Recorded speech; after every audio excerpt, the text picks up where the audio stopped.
तो चलो बच्चों, आज हम लोग करेंगे एक और chapter, staff remuneration of business studies. आस्ते आस्ते हम लोग सारे चैप्टर्स को कवर कर रहे हैं, जैसे मैंने प्रॉमिस किया था। जैसे जैसे टाइम मिल रहा है, मैं एक एक करके चैप्टर्स कवर कर रहा हूँ आपके लिए। और मैं चाहता हूँ कि आपका बीएसटी का एग्जाम बहुत ही अच्छा जाए। ठीक है। तो उसके लिए आप ये वीडियोस देखते रहिए, लाइक करते रहिए, सब्सक्राइब करते रहिए, और अगर मुझसे जो भी चीज चाहिए मुझे बताइए। ठीक है, तो मैं आपकी हेल्प करूंगा। ओके। सो आज हम लोग करेंगे व्हाट इज स्टाफ रेम्यूनरेशन। ठीक है। तो यहाँ पे आप देख सकते हैं, तो स्टाफ रेम्यूनरेशन क्या होता है, मतलब बेसिकली स्टाफ को पैसा देना। ओके। तो staff remuneration refers to compensation और payment that employees receive in exchange for their work and service. It includes wages, salary, bonus, incentive and other benefits. जब स्टाफ आपके लिए काम करता है तो भाई आप बदले में कुछ ना कुछ तो दोगे। क्या दोगे आप उसको? वेजेस दोगे, सैलरी दोगे, बोनस दोगे, इंसेंटिव दोगे, है ना। ये सारी चीज स्टाफ रेम्यूनरेशन में आती है। Now what is the definition, इसको छोड़ देते हैं, आप समझ गए। तो अब हम लोग आ जाते हैं what is the time rate system. अब पेमेंट कैसे करना है? तो सबसे पहला और सबसे पुराना सिस्टम जो पेमेंट का है वो है टाइम रेट सिस्टम ना। वक्त के हिसाब से जनरली सब लोग टाइम रेट से ही काम करते हैं, जैसे महीना, week, per hour, per day, इस तरह से भी बहुत जन को पेमेंट मिलता है। ठीक है। तो time rate system is a wage payment method where employees are paid based on time they work, है ना। तो तुम देखेगा बहुत सारे लोग होते हैं, जैसे फॉर एग्जांपल जो ऑफिस में भी माने तुम देखिएगा बहुत जगह पर आवर के बेसिस पे काम होता है। ये तुम देखिएगा फिल्म सिटी में होता है, जहाँ पे फिल्म्स बनती है वहाँ पे पर आवर के हिसाब से भी काम होता है। कोई डांसर आया या कुछ आया, घर घंटे के हिसाब से। किसी को हम पर डे के हिसाब से काम करते हैं, जब हमारे घर में वो लोग पेंटिंग करने आते हैं ना, या कोई मिस्त्री आता है हमारे घर में काम करने के लिए, तो उसको हम लोग पर डे के हिसाब से भी देते हैं। पर मंथ तो पता ही है, सब लोग ज्यादा करके हमारे घर में सब लोग पर मंथ पे ही काम करते हैं। तो मतलब इसमें क्या होता है ना, टाइम टाइम रेट सिस्टम है, टाइम के हिसाब से पेमेंट होता है, आउटपुट के हिसाब से नहीं होता कि इतना टाइम आप काम करेंगे तो आपको पैसा मिलेगा। ठीक है।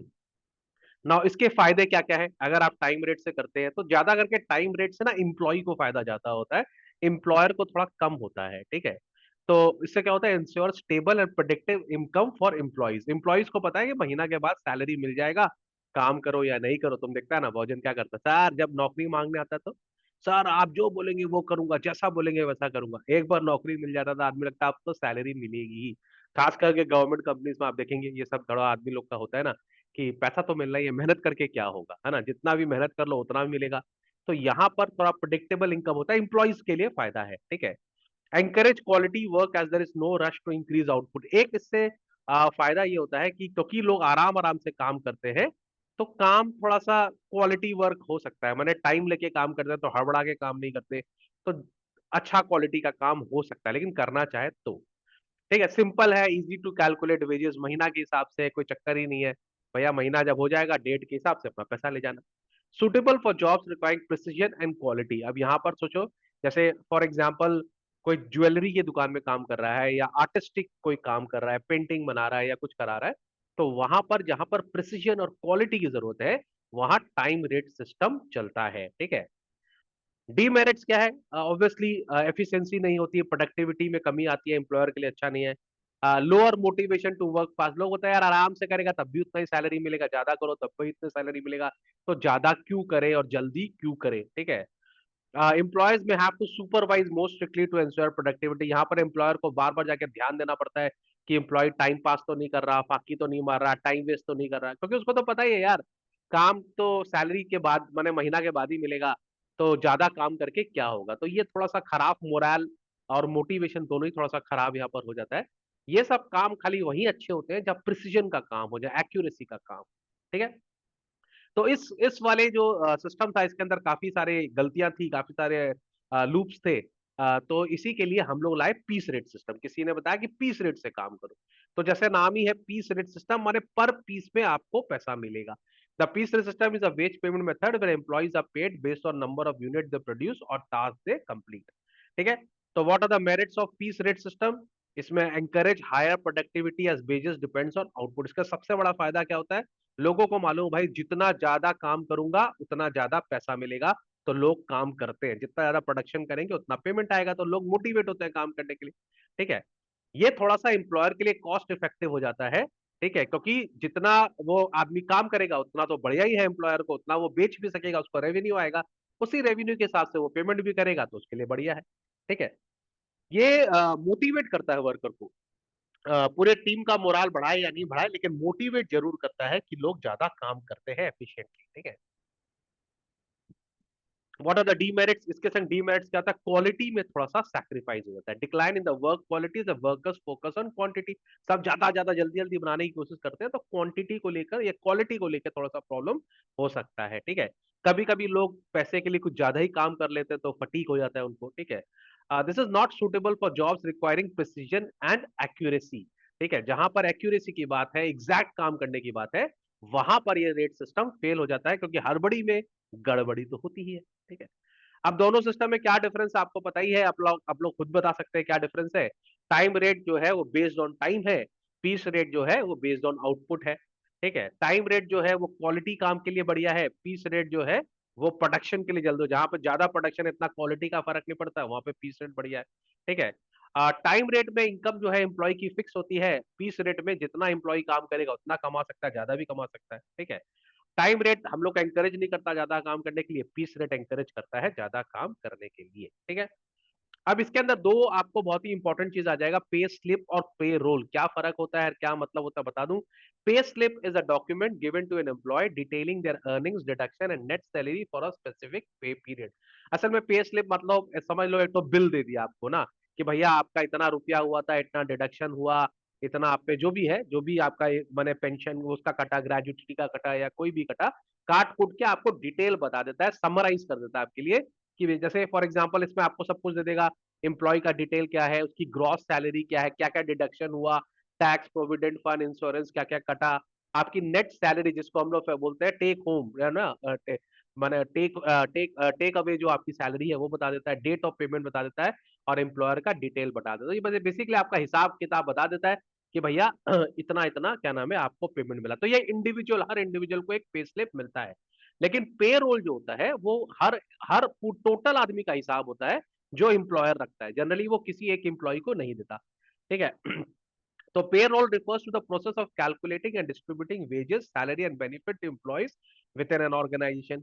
It also includes tax deduction and record keeping of employee payments. ठीक है, तो जो पे रोल होता है वो हम लोग का क्या नाम है, टोटल जितने हम लोग है ना सबका कैलकुलेशन करके रखता है, कि कितना हमने वेजेस दिया, सैलरी दिया, क्या बेनिफिट दिया। ठीक है, टैक्स डिडक्शन क्या किया, माने record keeping of employee payment, माने टोटल हमारे यूनिट में जितने लोगों को मैंने पैसा दिया, उन सबका जो हिसाब रखता है वो पे रोल होता है। ठीक है, मतलब अगर मैं पे रोल हूं तो मैं हूं, तो मतलब मुझे कुछ ना कुछ वेजेस या सैलरी मिलेगी, लेकिन पे स्लिप मेरा इंडिविजुअल होता है कि मेरा कितना है, वो समझ में आ गया बात को।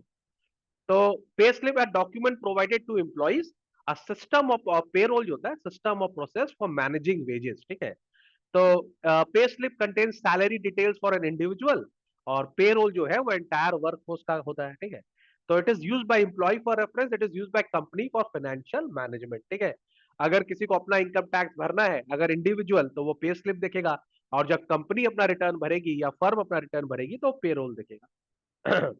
यहाँ पर हम देखेंगे वेरियस स्टाफ बेनिफिट्स को, बहुत सारे बेनिफिट्स हैं जो एम्प्लॉयर एम्प्लॉय को देता है। कौन कौन सा, सबसे पहले तो है एम्प्लॉय प्रोविडेंट फंड, ईपीएफ हम लोग बोलते हैं ना। तो employee provident fund is a retirement saving scheme where both the employer and employee contribute a fix percentage of the employer salary to a fund which can be withdrawn upon retirement. अब इसमें क्या होता है ना, employ provident fund में ये बहुत अच्छी चीज होती है। इसमें क्या होता है कि कुछ अमाउंट ऑफ मनी, 10%, 15% जो भी होता है, कुछ amount of percent money employer और कुछ एम्प्लॉय दोनों, माने जितना एम्प्लॉय देता है उतना एम्प्लॉयर भी देता है, ये भी बहुत है। और वो दोनों पैसा जो है वो आपका जमा हो जाता है। ठीक है, और वो बढ़ता रहता है, आपको एक तो माने एक लम सम आपको नहीं मिलता है, माने आपको एवरी डे नहीं मिलता, वो लम सम एक संग आप ले सकते हो आफ्टर रिटायरमेंट। तो बहुत फायदा होता है, लोग 30 साल 40 साल काम करते हैं, 20 साल काम करते हैं, उसके बाद जब उनके पास एक पैसा उनको अलग से मिलता है जो उनके लिए बहुत काम आता है। ठीक है, तो एम्प्लॉय प्रोविडेंट फंड अलग से एक तो अच्छा बेनिफिट है, जिसमें एम्प्लॉय का भी कंट्रीब्यूशन होता है और एम्प्लॉयर का भी कंट्रीब्यूशन होता है, ये बहुत इंपॉर्टेंट है, दोनों मिक्स करते हैं। अगर एम्प्लॉय 1,000 रुपया देता है तो 1,000 रुपया एम्प्लॉयर भी देता है, और दोनों का पैसा उसके अकाउंट में जमा हो जाता है। एक नेशनल पेंशन सिस्टम है, यहाँ पर अगर आप मान लीजिए कि किसी के यहाँ काम नहीं करते या आप किसी के यहाँ एम्प्लॉय नहीं हो, तो आप यहाँ पर सीधा बैंक में पैसा जमा कर सकते हैं। ठीक है, ये गवर्नमेंट बैक्ड पेंशन स्कीम होता है that allow employees to save for the retirement to systematic contribution which are invested in various financial instrument. ये हर कोई कर सकता है। आप भी जाके अपना नेशनल नेशनल पेंशन स्कीम में जाके अपना पैसा जमा कर सकते हैं, और ये पैसा आपका माने कि जो गवर्नमेंट है वो किसी काम में लगा लेगी, बाद में आपको इसका पैसा मिल जाएगा। ठीक है, एक है ग्रुप इंश्योरेंस, बहुत इंपॉर्टेंट है, मेडिकल एंड लाइफ। तो group insurance is an insurance policy provided by the employers to the cover employees medical expense and life insurances. It ensure financial security in all cases of illness, accidents or death. अब group insurance भी जो company होती है वो अपने सारे employ का, अपने लेबर लोग का एक संग निकाल लेती है, सब लेबर लोग का।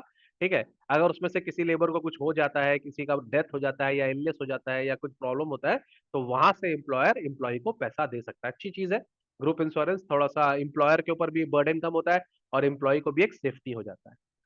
What is encashment leave? Encashment leave का मतलब, मान लो आपने अपनी छुट्टी आप नहीं ले रहे हो, अच्छे आदमी हो, आपको मैंने लीव मिलती है, पे मैंने लीव विद पे होती है, कि मैंने आपको एक छुट्टी दी जाती है। अगर आप वो छुट्टी नहीं ले रहे हो, उस छुट्टी वाले दिन में अगर आप काम कर रहे हो, तो उसके लिए आपको पैसा मिलता है। ठीक है, तो एनकैशमेंट और leave refers to process way employee receive monetary compensation for unused leave days instead of taking time off. मैंने छुट्टी नहीं लेके अगर वो काम कर रहा है तो उसका पैसा उसको मिलता है। ठीक है, gratuity is a lump sum amount paid by employer to employee as a token of appreciation for a long-term service, usually after completing 5 or more years with the company. ठीक है, इसमें ग्रेजुटी भी एक अच्छा सिस्टम है, जिसमें अगर आप 5 साल से ज्यादा किसी कंपनी में काम करते हैं, ठीक है, तो आपकी जो माने जितनी आपकी मंथली सैलरी होती है उसका माने साल की, उसका 15 डेज का, माने सपोज कर लो आपकी सैलरी 20,000 रुपीज है। ठीक है, माने पर मंथ, तो हर साल ऑफ सर्विस के लिए 15 दिन की सैलरी आपको दी जाएगी। ठीक है, हर साल, number of years you have work. For example, अगर मेरा सैलरी सपोज 40,000 रुपीज है, ठीक है, तो 15 डेज का कितना बनता है? 20,000। ठीक है, अगर मैंने मान लो 20 ईयर्स अगर मैंने किसी कंपनी में काम किया, तो 4 लाख रुपया, है ना, 20,000 into 20 कितना हो गया? 4 लाख रुपीज हो गया ना। जल्दी से कैलकुलेट कर लेते हैं, है ना। तो 4 लाख रुपया मुझे एज ग्रेजुटी मिलेगा। समझ में आ गई बात को? अब तुम सोचो, जो जो 1 लाख रुपया किसी को मिलता है उसको 50,000 करके मिलेगा 15 डेज का, और अगर वो 30 साल काम किया है कंपनी में, तो उसको मिल जाएगा करीब 15 लाख रुपया, उसको ग्रेजुटी के टाइम मिलेगा। ये पैसा काफी अच्छा होता है, क्योंकि क्या होता है ना, प्राइवेट फर्म में या किसी फर्म में जब आप इतने साल काम करते हो, उसके बाद आपकी सैलरी बंद हो जाती है, तो आपका एक लाइफ स्टाइल होता है, वो मेंटेन करना मुश्किल हो जाता है। तो ये ग्रेजुटी उसका हेल्प करता है। ठीक है, आजकल तो लीव्स भी बहुत मिलती है, बहुत तरह की लीव्स होती है। एक होती है कैजुअल लीव। ठीक है, तो casual is a short term leave granted to employees for personal reason और emergencies, typically limited to a few days per year.